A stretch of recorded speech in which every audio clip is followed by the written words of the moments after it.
As we begin this interview, I would like you to clarify the real purpose, which is it a roast, is it a toast, or is it an opportunity to praise him? I think he deserves a little of each, and we can put the emphasis wherever you wish.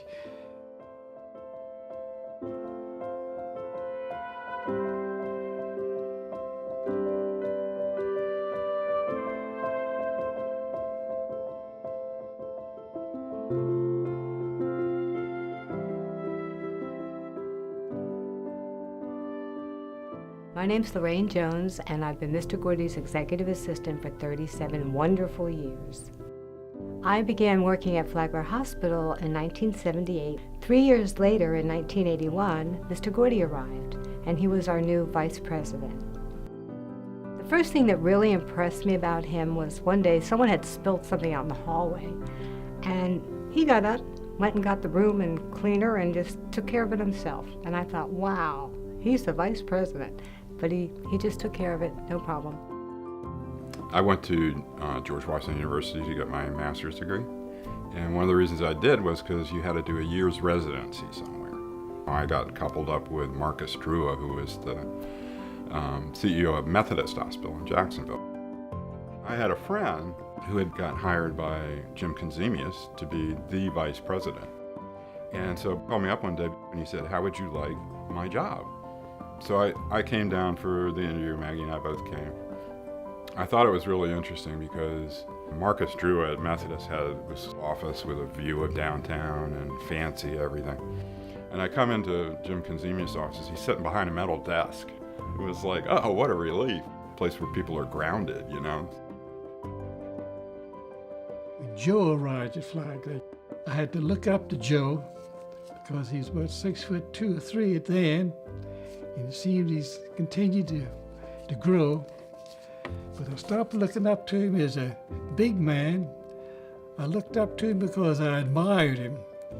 He was very professional, very polished, very mature, quite sure of what he wanted to accomplish.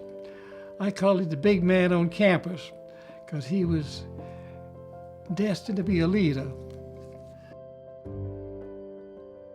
I was always impressed that Mr. Gordy is quite a visionary. He can see into the future way ahead of anybody else around us, and I think, how does he do that? But he does it very well. And you can see through the growth of this hospital, what's been accomplished is largely due to his vision. We hadn't quite opened open heart surgery, but we were just about to.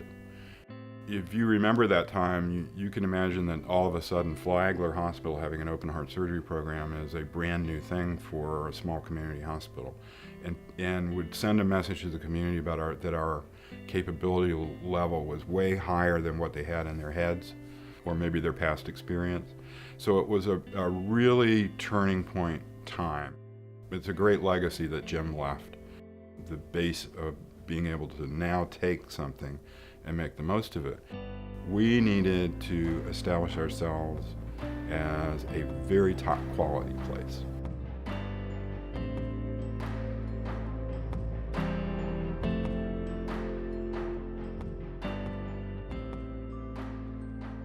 One of the things I find very special about Joe Gordy is his commitment to the patient. He understands that these patients come to us in a very vulnerable state. They put their trust in us. I've been working with Joe Gordy for 15 years, and one of the things that he's really impressed upon me is he's not an A to B thinker.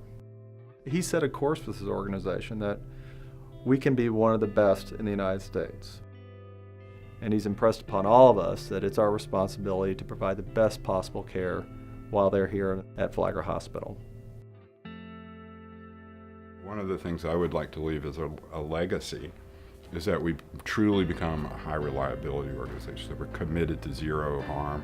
I'm very proud to say that we got the top 100 from Health Grades. One of the top 100 hospitals in the country. There's 5,000 in there stable, so that's really quite lofty company.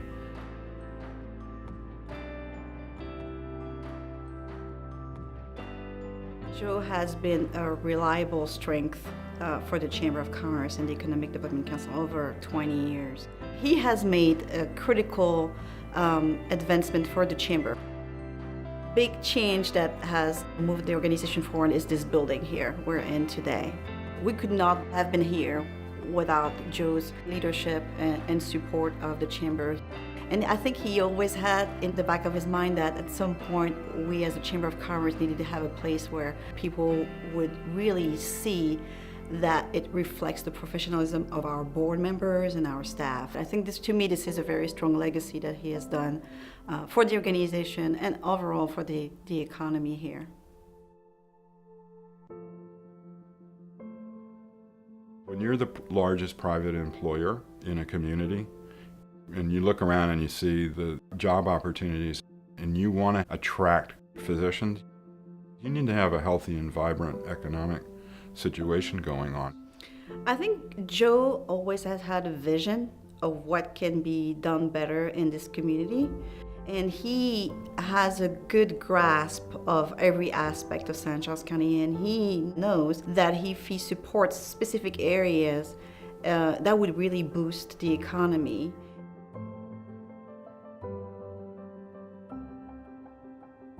Joe Gordy started the Education Foundation for the school system. As a matter of fact, we have the Gordy Award every year for the outstanding supporter of the Education Foundation. Aside from his work at the hospital, I think his love is education. Every time that we went together to partner on a project together, every time we had an event, he was there to sponsor it. I didn't grow up as an upper middle class kid. I was a very low blue collar family. I think what made all the difference to me was that I grew up in Alexandria, Virginia, which was a very cosmopolitan place compared to other places because of all the military people that were there and the government people. And so I was exposed to a different world and a different sense of possibility. Education changed my life. And I think it can change any kid's life if they've got the moxie to do something with it. I can remember when we started the Health Careers Academy at Pedro Menendez High School when Flagler Hospital chose to be a name sponsor, one of the first that we'd had. And of course that's the largest career academy that we have. And right off the bat, they stepped up to help us. We have a clinical rotation for medical students from the University of Central Florida. And we actually had one of the medical students who rotated through started off as a 16-year-old at the Flagler Hospital Healthcare Academy at Pedro Menendez, and he actually got his medical degree, and he's now doing a residency somewhere. And I have every expectation that he will come back to town and practice as a physician at Flagler Hospital. And doesn't that warm your heart? These are difficult jobs that we're in, whether it's president of Flagler College or president of Flagler Hospital. They're difficult jobs with difficult problems, and it was always great for me to have a friend that I could go to, share thoughts and ideas and difficulties with a kindred spirit, especially somebody like Joe Gordy who knew the challenges that you face and somebody who was supportive. So I'll never forget that. I'll never forget that. You know, there's a time in your life for everything, and I don't think, probably because of my nature, I never let them see you sweat. I'm not one that you would ever see the stress on. I think it's important as the general not to show that to the troops. But there's a lot of pressure to be the CEO of Flagler Hospital, an extreme amount of pressure. And the healthcare world has gotten seriously complicated with all kinds of new things happening. It's a real revolution right now. Jason and I have established a pathway to follow that leads Flagler into the future to be very successful. But there does come a time when youthful energy needs to carry that forward. The hospital and myself would be better served not being that person anymore. And I have no regrets about walking away like that. I think I've set the stage for the next thing to happen. I'm sure I can sit back and watch it blossom and be very proud of the next generation of leadership at Flagler.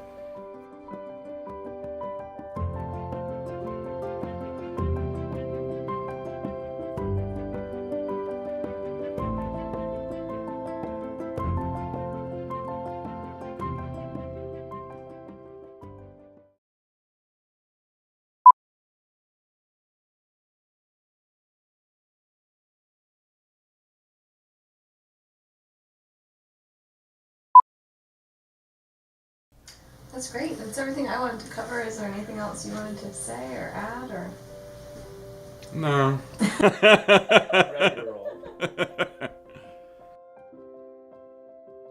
I think the most recognizable thing about Mr. Gordy is his wonderful laugh. He has a laugh that you know it's him. Oh yeah, you know he's in the building. You know Joe is there. His trademark is his laugh. You know, there's no way around it. You know? And it's contagious. It's heartwarming every time. It's his laugh. There's no doubt. Yeah, when you hear that laugh, you'll never forget it. Well, most people know Joe Gordy by this very gregarious laugh, but few people know that he's really quite a very good dancer. Joe has earned a well-deserved retirement. When Jason takes over, Joe can start going back to his hobby of doing some painting, which he's very talented at, and I think he can give some attention to the little 2-year-old granddaughter that would love to have some granddaddy time, and I think he's got that to look forward to, and I'm just wishing well and the very best in every endeavor that he undertakes in his future years. He deserves it.